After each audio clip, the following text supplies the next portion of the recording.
G'day, Narrate. How do we respond to anger and darkness? Do we respond in kind, or is there a better way? Adam explores ponderment versus amazement in the fourth message of the Baggage series this week. Enjoy. So Ronald Rolheiser, he's a Catholic priest, pretty thoughtful guy. I've been working a lot in his book called Sacred Fire, I believe it's called. And he's a bit of an expert on this thing that in church language we would call discipleship. And discipleship is just, I suppose, insider language for like how do we move from acknowledging or even admiring Jesus, believing in Jesus, to actually taking on his character and being transformed in his likeness inside out. And part of the metaphor that he uses, or one of the metaphors he uses, is that he likens the process to a 30-room mansion, like the house that you live in. That the process of starting relationship with God is akin to inviting him into the house.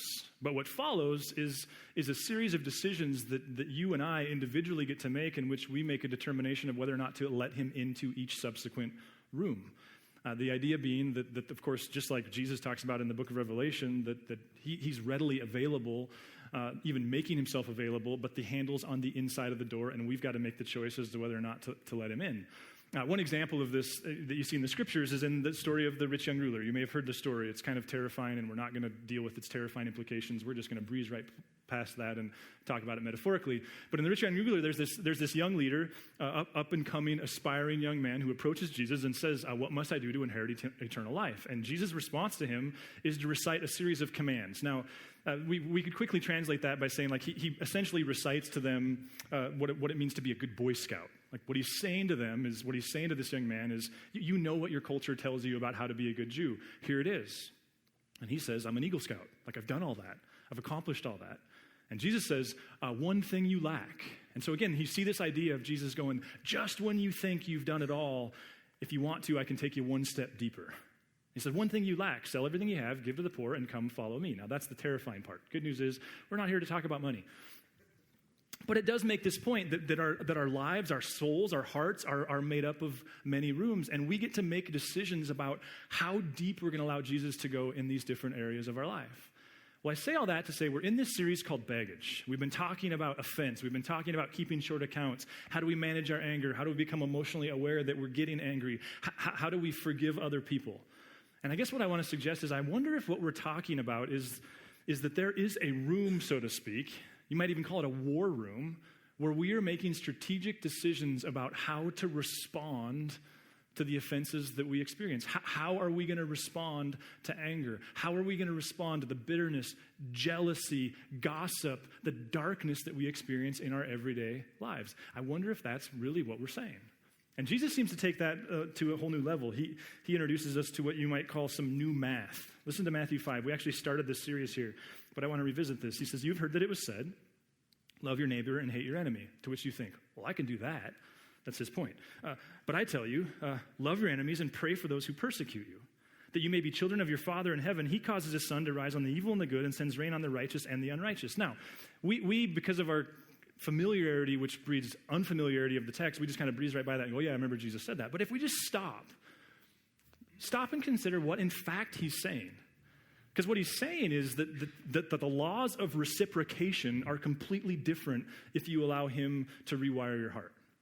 That the way you volley when someone pulls out in front of you or sends you a nasty email or generally just loses their cool at you, in his economy it looks different, because what he's saying is you take in the anger, the darkness, the hate, the evil, the bitterness, the jealousy, the gossip, and somehow, if you apprentice under him, you learn to actually not give back in kind. That the economy of the kingdom isn't a tit-for-tat economy. It's not more of the same. And I guess part of me goes like, if nothing else, we're getting at the difficulty of letting Jesus into that room, because sometimes our last sense of right is, at least if you treat me that way, I get to return the favor. He continues, "If you love those who love you, what reward will you get? Are not even the tax collectors doing that?" I mean, like, this is that, like, come on, the people that you have the least respect for, Cubs fans, they even do that, so to speak. And if you greet only your own people, what are you doing more than others? Do not even pagans do that? And then I love this to me is what makes Jesus so approachable and why here we go. Be perfect, therefore, as your heavenly Father is perfect. Now, I don't know if it's sarcastic, but I like to think it's sarcastic because at least it's an acknowledgement, right?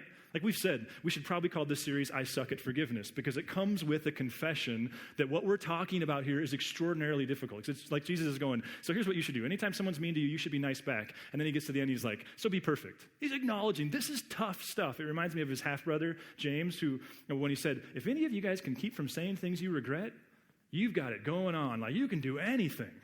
It's a similar kind of acknowledgement.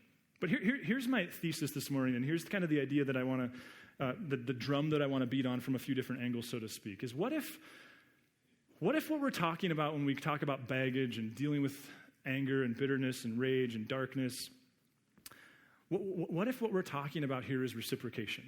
Like, what if the proactive side of that is somehow developing the type of character that can experience anger and not give back in kind? Now, one way to look at this, another lens to look at this through, is what the scriptures, they describe as pondering versus amazement. Now, if you're an English person, the phrase drives you crazy, and I'm not an English person. It drove me crazy all week because it's two different verb tense, but I couldn't figure out how to reconcile it, so I just went with the distraction, pondering versus amazement. But in the Gospels, some of you are like, what are you talking about? And the rest of you are like, I already know how to solve it. I should have asked somebody. It's my ineptitude at doing so. In the text, the gospel writers do something subtle with these two ideas. They're, of course, both actions. They're both activities. But pondering and amazement in the Gospels, one is very positive, one is very negative, and it portrays those kind of separately, but at the same time, it's comparing them, which is completely opposite. So here we go. Pondering. Mary, Jesus' mother Mary, is actually the quintessential example of this idea of pondering, not least because in the Gospel of Luke, after Jesus' birth and the whole, like after the first Christmas, so to speak, there's this moment where the gospel writer Luke, these people, they bring these gifts to Jesus, like gold, frankincense, and iPod, and then it says, but Mary treasured up all these things and pondered them in her heart. So there's that word pondering. It's kind of, those of you Seinfeld fans, it's like Kramer when he said, Jerry, do you ever yearn? Like, I don't know if I've ever pondered. But the real meaning of, the real place where she ponders is actually, the gospel writer John records it, when Jesus was hanging from the cross. And this is one of those subtle, like, you got to be a good plagiarizer of people who have time to study this stuff with this kind of depth. But watch what happens here, and this is where we're going to kind of drill down for a moment. Verse 25 of chapter 19 says, near the cross of Jesus stood his mother's sister, Mary, the wife of Clopas, and Mary Magdalene. So one of the things you need to know about Mary is she had this strict rule that any of her friends had to be named Mary, which made it very confusing anytime you were reading about Mary in the Gospels, because you never know which Mary you're talking about. But in this case, we know that his mother is among the Marys in this situation. And if you stare at it long enough, it gets frustrating. Because she's watching her son be crucified. Now, bear in mind, crucifixion was designed for humiliation and torture. It was like they had this, like, how do we come up with the worst, most excruciating form of pain possible? Crucifixion won the competition. In fact, the Greek word translated excruciating was invented to describe the physical and emotional pain of crucifixion.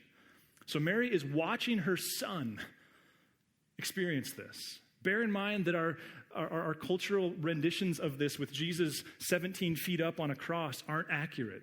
The best archaeological evidence would say that Jesus' big toes were inches, not feet off the ground. He's naked. One of the last things that happens before you die is you lose complete bodily function. It's utterly humiliating. She's eyeball to eyeball with all of this. And if you stare at it long enough, I would suggest that one of the questions that comes to the surface is how in the world could she remain so silent? Why is she not protesting the injustice? Why is she not attacking the attackers? Why is she not defending his case? Is it because there's like a bayonet to her head? Is her own life in danger? Why is she standing there just taking it all in? But what I want to suggest to you this morning is that the gospel writers are doing something very, very intentional with this. One way of thinking about this, I think I put your slides out of order, Kim, sorry, is the story about Dallas Willard. Dallas Willard was this professor at the University of Southern California. And long before he was a famous theologian, which USC is this very prestigious, private, actually, university.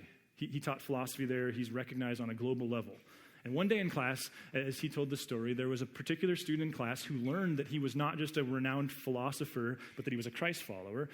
And this student took exception to that and started to ask the types of aha questions that are fair questions, I suppose.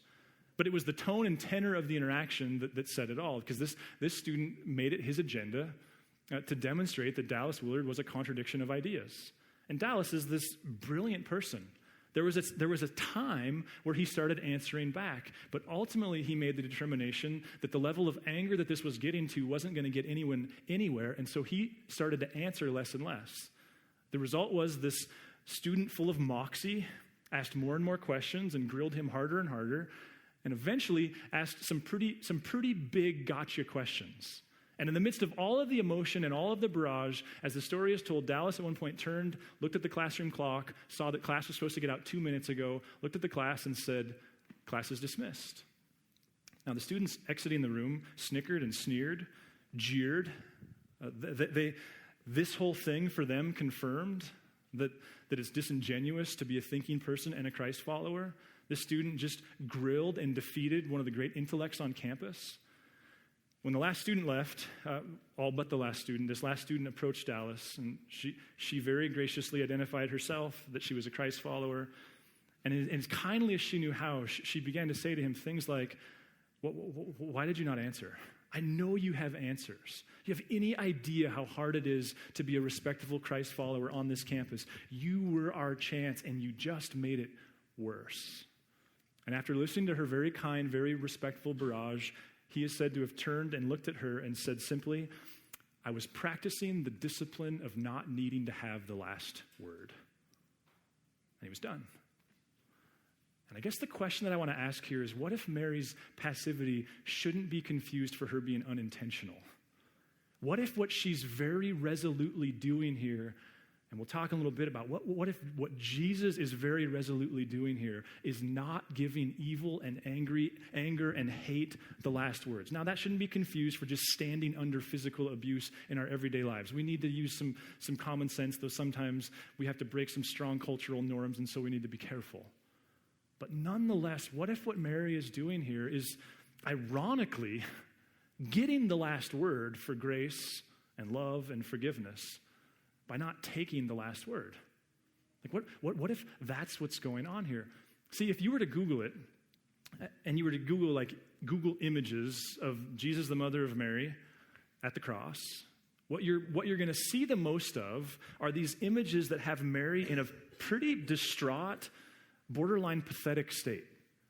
And understandably so. Prostrate on the ground, draping on the cross, completely a wreck. Very few of them capture what the gospel writer actually says, going back to 19. Near the cross of Jesus stood his mother. And scholars will tell you that this word stood, the word translated stood here, is actually very intentional language on the part of John. Just by way of quick illustration, let's just look at, the Apostle Paul also uses this word. It's an important word to the New Testament. I just want to look at 2 instances of how else it's used. It gives us a sense of the intentionality of the word. Now, brothers and sisters, Paul says in 1 Corinthians 15, "I want to remind you of the gospel I preached to you, which you received, and on which you have taken your stand." Translation, like your parents think you're weird now. Or in their day, you're going to die now. So there's that word stand. In Philippians 4, same deal. Paul is writing to a persecuted community who like getting baptized isn't just like, I think I want to watch the game instead. It's like, no, you're going to die after you get baptized. Listen to this. "Therefore, my brothers and sisters, you whom I love and long for, my joy and crown, stand firm." There it is, in the Lord, in this way. Dear friends. See, what the gospel writers would point out, or what scholars would point out, is that the gospel writers are very intentionally putting Mary in this posture where she is making a statement. Here's the way Ronald Rolheiser translates or suggests, maybe paraphrase what's going through Mary's head. Of course, this is outside of the text. It says this: "Today, I can't stop the crucifixion. Nobody can. Sometimes darkness will have its hour. But I can stop some of the hatred, the bitterness, the jealousy, and the heartlessness that caused it. By refusing to give it back in kind, by transforming negativity rather than retransmitting it, by swallowing hard in silence, and eating the bitterness rather than giving it back in kind." What if part of what we're talking about, what if part of what Jesus is talking about is the ability to experience hate and actually one-up it and be more creative than it? I was listening this week to Mark Schlereth, who is a former Broncos lineman who does a lot of ESPN Denver stuff. And he was sharing that the average fan of sport does not understand what really constitutes a clutch athlete. I put a picture of Kirk Gibson, which pained me to put a Dodger on the screen, but nonetheless, it was a good moment, right? Should we point out they haven't won the World Series since, but hey, I digress. What he said is when we talk about clutch athletes, you know, the Joe Montanas with 2 minutes to go in the Super Bowl, the Tom Bradys all the time in any game, the John Elways in the fourth quarter, the Michael Jordans in Game 7 of the NBA Finals with one shot to remain. He said the way we like to think of them is that in those moments, their skill level goes up.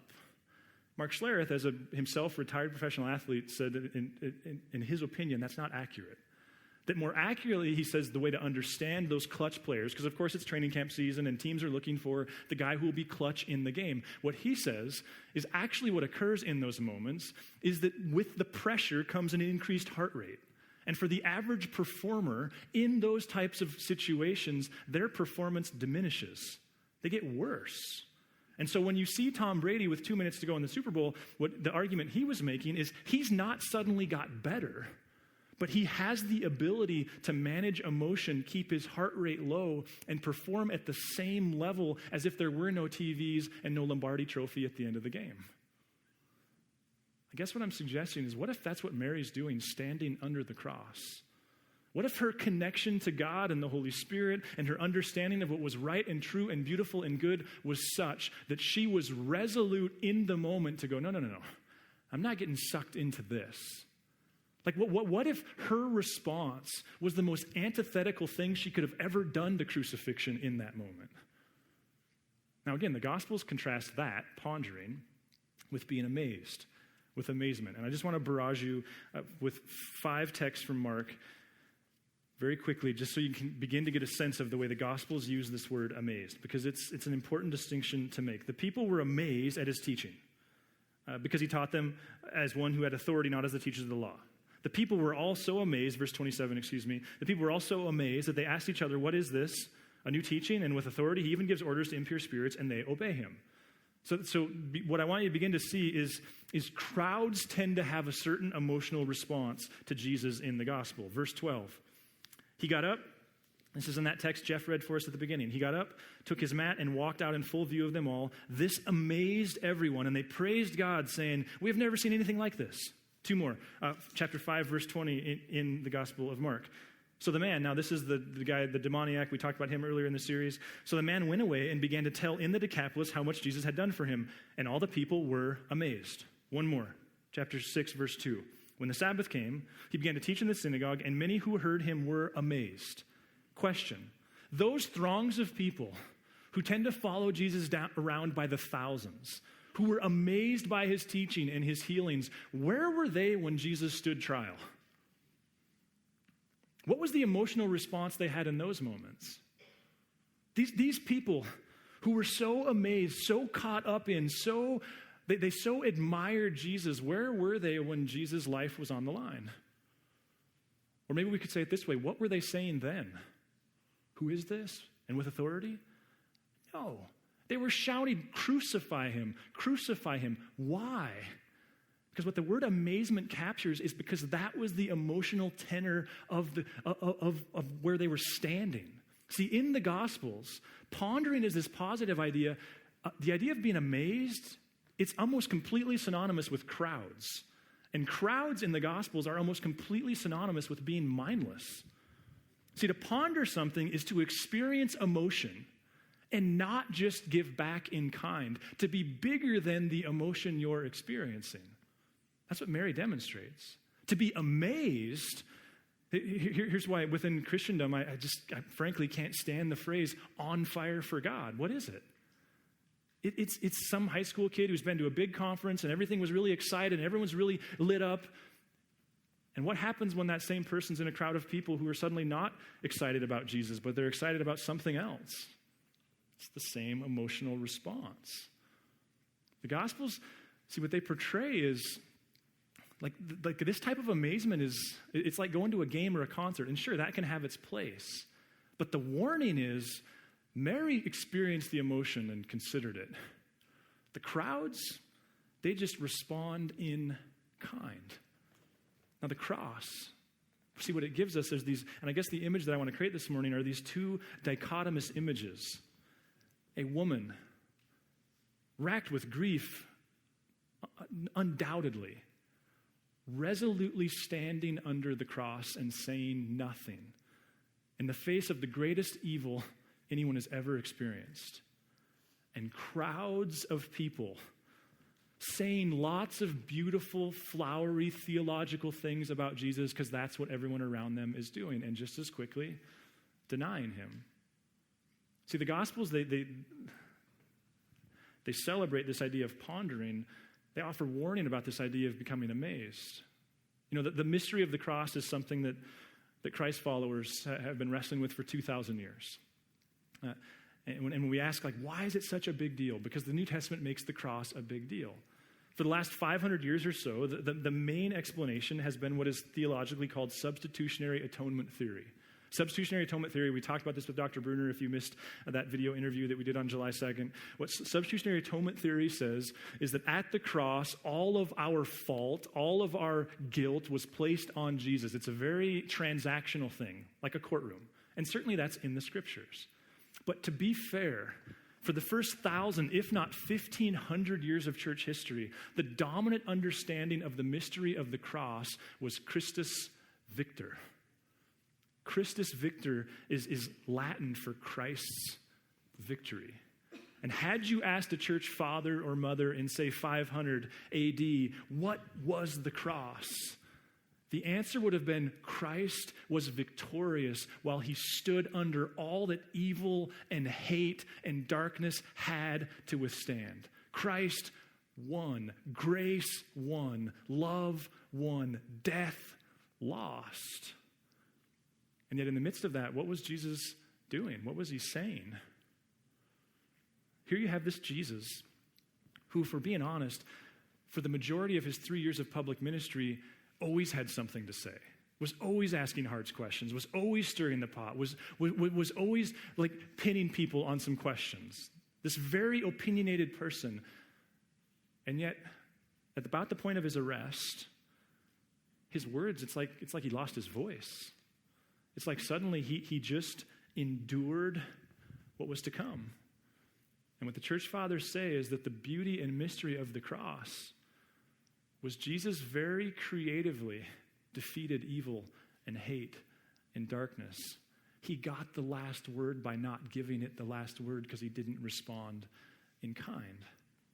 Which raises this question: what if what we're talking about in this whole conversation, like, yeah, there's going to be some things that we're going to have to do after the fact, like we're sided with somebody or they're mad at us, and we go talk about that. And we're going to talk in 2 weeks a little bit more about kind of the fundamentals of forgiveness. But what if on a proactive sense, the real challenge is a God who says, I would love to give you the kind of character who can take it in and not give it back in kind. I was reading this spring a book called Getting to Calm. And let me just be clear this. The degree to which I need to read parenting books says everything about my ineptitude and very little about my kids. But nonetheless, I've been reading this book called Getting to Calm. And if you're a student, I understand that we adults can be patronizing, so let me also point this out. I think what C.S. Lewis said years ago still stands true. He said, if the average parent taught their friends like they treat their kids, they wouldn't have any friends. So let's level the playing field a little bit.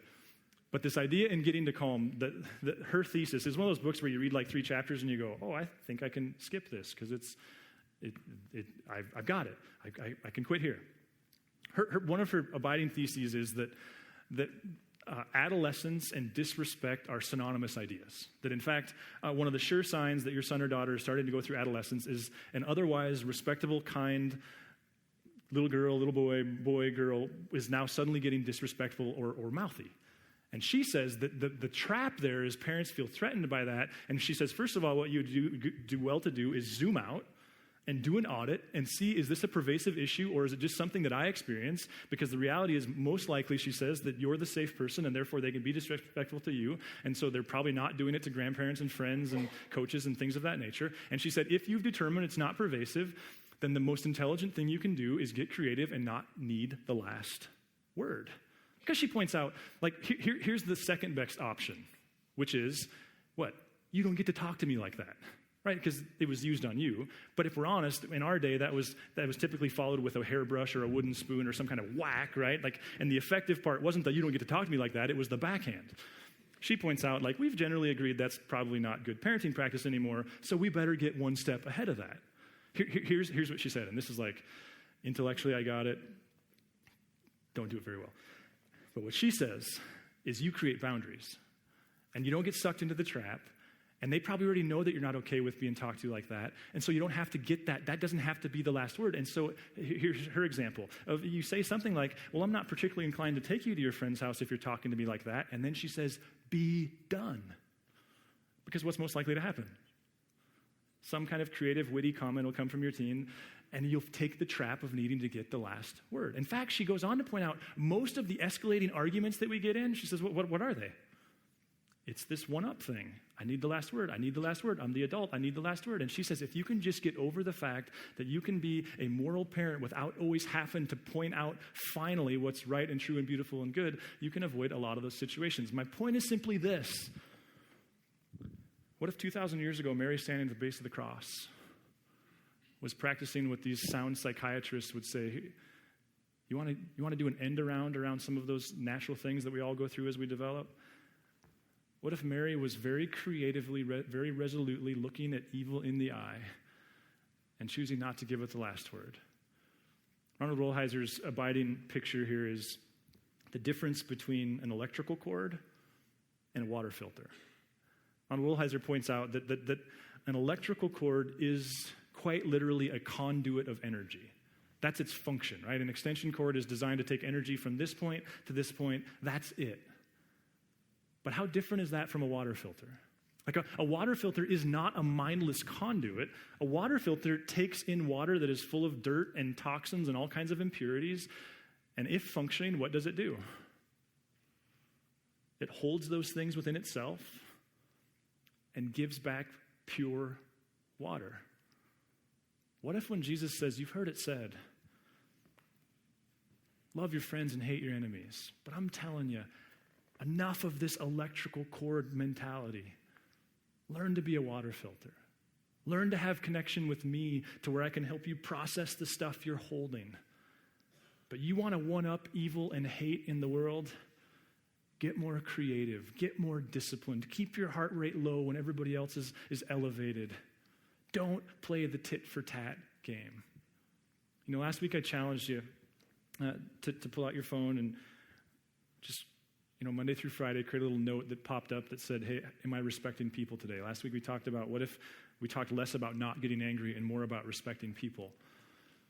I guess the question I'd love to ask you is, like, how many minutes did you make it before you realized you'd failed to respect people? And I would use that as a warning to go, this to me is one of those instances where we have to be careful lest we turn Jesus into just another guru on a hill. Because what Jesus is talking about here, you're talking about miraculous emotional decisions. And I guess I want to argue that without him and his grace and a connection to him, holding that stuff in will probably get pretty dysfunctional in its own right. But that the way of Jesus is not a try harder way. It's a grace-driven way. That the way of Jesus is a God who says, hey, I would love to transform your heart into this. Jesus is not painting pictures in this instance of going, here's the stuff you better do. He's painting pictures of saying, here's the stuff that if you allow me to transform your heart, you'll find yourself doing. I'd like to pray. God, Lord, it's so easy to talk about standing under gossip or slander or bitterness or anger. Just a flippant comment. It's so easy to not defend ourselves. It's so easy to talk about not defending ourselves all the time. And so, God, we just acknowledge to you that this is an act of your grace working itself out in our lives. But Lord, as I think of the marriages and the families represented in this room, the teams, the offices, the classrooms, God, I pray that you'd make us the kinds of people who who could be emotional tone setters, not just crowd responders. That you, through your Spirit and your grace, would empower us to identify those opportunities you give us, and that you'd empower us to do them, Lord. And Lord, that you'd bring us back to those still, quiet places where you slowly kind of nudge and transform and point out and lead us into confession and re-energize us to try again today. We love you. Amen.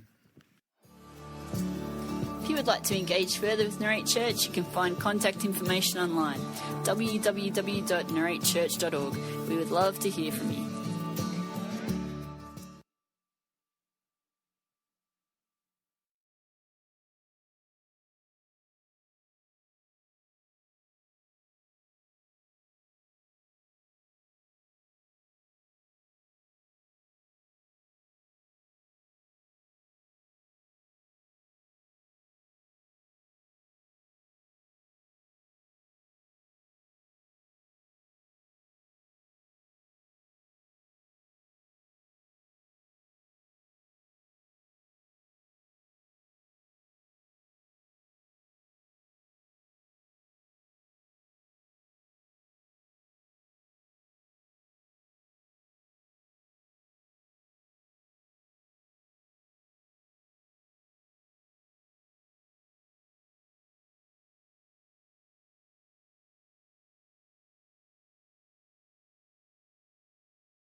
If you would like to engage further with Narrate Church, you can find contact information online, www.narratechurch.org. We would love to hear from you.